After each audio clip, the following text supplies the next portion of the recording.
রাজ্যের বিধায়কদের বিধায়ক এলাকা উন্নয়ন তহবিলের অর্থরাশির পরিমাণ বৃদ্ধি পেয়েছে। এতদিন পর্যন্ত রাজ্যের বিধায়করা নিজ নিজ বিধানসভা এলাকার উন্নয়নমূলক কাজকর্মের জন্য 50 লক্ষ টাকা করে খরচ করতে পারতেন। এখন থেকে বিধায়করা নিজ নিজ এলাকায় উন্নয়নের জন্য 75 লক্ষ টাকা করে খরচ করতে পারবেন। এদিন বিধায়ক এলাকার উন্নয়ন তহবিল আরও 25 লক্ষ টাকা বৃদ্ধি করে সিদ্ধান্ত জানিয়েছেন মুখ্যমন্ত্রী প্রফেসর ডক্টর মানিক সাহা। তিনি এর জন্য রাজ্য সরকার এই খাতে আরও 15 কোটি টাকা খরচ হবে। শুক্রবার বিধানসভায় রাজ্যপালের ভাষণের পরে এই ঘোষণা দেন মুখ্যমন্ত্রী।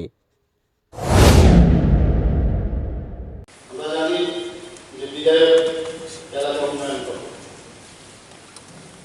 এখন বর্তমানে আমাদের 50 লক্ষ টাকা করে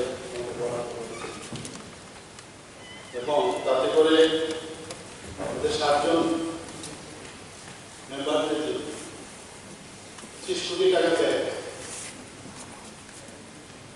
এবং এতে করে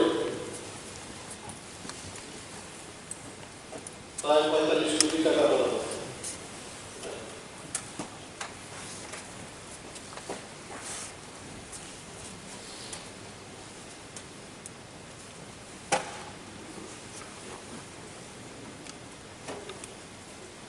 এটা বাড়বে না, 30 কোটি টাকা বলা হয়।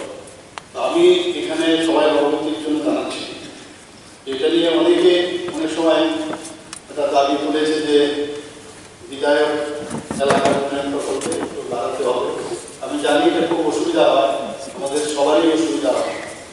তো এর জন্য আমি ঘোষণা দিতে চাই এই বিধানসভায় যে আরো 25 লক্ষ টাকা করে সবার জন্য আরো বরাদ্দ হবে,